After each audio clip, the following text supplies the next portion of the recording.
Bom, pessoal, bem-vindos a mais uma aula de Física 3. Eu sou o professor Adriano Ferrarez. Um bom dia, uma boa tarde, uma boa noite para vocês. Nessa aula de hoje nós vamos falar um pouquinho mais sobre campo elétrico, tá bom? Começar aqui com o pensamento do momento do grande do Carlos Drummond de Andrade, aqui representado pelo pintor Cândido Portinari. Esse aqui é um retrato de Drummond feito por Cândido Portinari, que foi um grande artista também brasileiro. O que é que o Drummond diz para nós? Ele diz o seguinte, pessoal. O cofre do banco contém apenas dinheiro. Frustra-se quem pensar que lá encontrará riqueza. Tá certo? É a mesma coisa, né? Dinheiro é diferente de riqueza, né, gente? E também, né?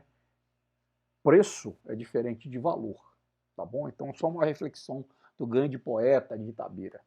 Bom, vamos lá, vamos falar um pouquinho aqui sobre a definição da intensidade do campo elétrico e vamos falar também da direção e sentido dessa grandeza física, tá? O campo elétrico, né, a intensidade dele é definida como sendo a razão entre a força elétrica e a carga de prova, tá bom? Então eu tenho essa equação aqui para definir o campo elétrico, tá bom? O campo elétrico, então, ó, ele é um vetor dado pela razão entre força elétrica e carga de prova, tá bom? Aqui, quando eu tenho uma carga positiva, eu sempre vou estar gerando um campo elétrico de afastamento, tá? Aqui eu tenho uma carga de prova, aqui eu tenho uma carga fonte positiva. Aqui uma carga de fonte, uma carga de prova positiva. Então eu tenho um campo elétrico de afastamento, porque eu tenho uma carga fonte positiva, e a força é de repulsão, porque a carga de prova e a carga fonte têm o mesmo sinal, tá bom? Então, para lembrar aqui, né, o campo elétrico ele é uma grandeza vetorial, tendo, portanto, o quê? Módulo, intensidade, direção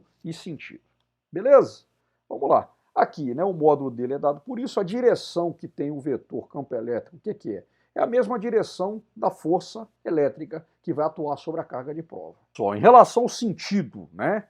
Então nós vamos ter aí o que? O sentido vai depender da carga de prova, que é essa carguinha aqui, ó. Tá? Depende dessa carguinha de prova, o sinal dessa carga de prova. Tá? Mas a gente pode também, pessoal, fazer o seguinte raciocínio no que diz respeito à carga fonte, a carga que vai gerar o campo elétrico. Se eu tiver uma carga fonte positiva, o que vai acontecer? Nesse ponto P aqui, o que vai acontecer nesse ponto P? A gente vai ter o quê?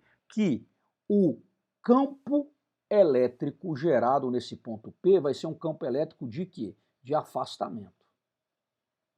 Certo? Um campo elétrico de afastamento. Agora, se eu tiver aqui uma carga elétrica negativa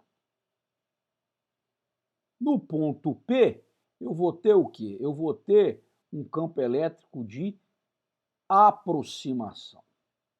Tá bom? Isso aqui é uma outra forma também da gente definir. Mas, por exemplo, olha só, considerando aqui, né? Se eu tiver uma carga de prova, tá? Aquela carguinha que você vai colocar aqui, positiva, o campo elétrico ele vai ter o mesmo sentido da força elétrica. Então aqui, ó, deixa eu usar o apagador aqui, né? E explicar dessa outra forma. Ó. Aqui o que eu tenho? Ó, a carga de prova é positiva, a força elétrica é de repulsão.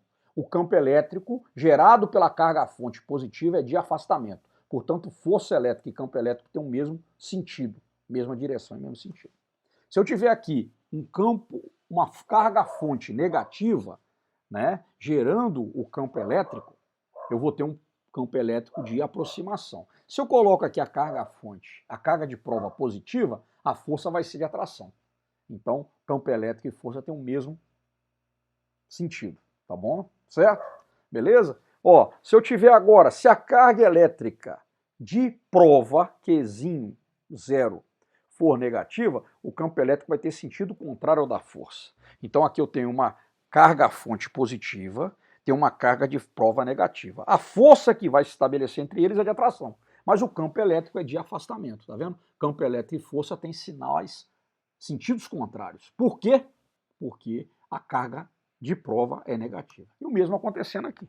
A carga-fonte é negativa, campo elétrico de aproximação, mas como a carga de prova também é negativa, o que eu tenho? Eu tenho uma força elétrica de repulsão. Então aqui, ó, quando a carga de prova tem sinal contrário, o mesmo sinal, perdão, né, que a carga-fonte é a força de repulsão, né? E aqui eu tenho um campo elétrico de aproximação, tá bom? Beleza, vamos lá, né? Se a gente pegar aqui os quadros 1 e 2, a gente pode verificar o quê? Que o campo elétrico permanece no mesmo sentido, divergindo da carga, embora a carga de prova tenha sinal contrário. Então olha lá, ó, aqui, ó, né? Carga fonte positiva, campo elétrico de afastamento.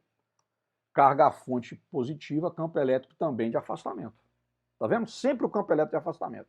Então aqui é só para a gente poder entender, né? Só que aqui eu tive uma força de repulsão, porque a carga de prova era positiva, e aqui eu tive uma força de atração, porque a carga de prova era negativa. Estão vendo? E aqui o mesmo se passando aqui no quadro 2 e 4. Olha lá. Carga fonte negativa, campo elétrico de aproximação. Aqui com a carga de prova positiva, a força elétrica foi de atração. Aqui, carga fonte negativa, campo elétrico de aproximação. A carga de prova negativa, a força elétrica é de repulsão, porque a carga de prova e a carga de fonte têm o mesmo sinal. Tá bom? Beleza, vamos lá. Então a gente pode concluir o quê? Que o sentido do campo elétrico independe da carga de prova, mas depende apenas da carga fonte, né? Então, a carga, como a gente acabou de falar, carga fonte negativa, né? Só para a gente poder guardar isso aqui, ó. Vamos lá. Carga fonte negativa. Negativa. Vamos lá, carga fonte negativa. Eu vou ter um campo elétrico no ponto P. O ponto elétrico no ponto P, independentemente de no ponto P ter uma carga de prova. Esse campo elétrico sempre é de quê? De aproximação, quando eu tenho uma carga elétrica negativa. Uma carga elétrica positiva. O que nós vamos ter com a carga elétrica positiva, pessoal? Eu vou ter, ó, carga elétrica positiva no ponto P, ó. Só tem o ponto P aqui, tá? Aqui não tem carga. Aqui, independente de ter carga de prova ou não, eu sempre vou ter, por uma carga elétrica positiva, um campo elétrico de quê? De afastamento. Esse é o campo elétrico gerado sempre por uma carga positiva, independentemente do sinal da carga de prova ou se existir ou não carga de prova, tá bom? A unidade que nós vamos utilizar, né, para medir como o campo elétrico é dado por força, por carga, é Newton por Coulomb, tá bom? Isso no sistema internacional, tá bom? Essas são as referências da nossa aula de hoje. Até a próxima, pessoal!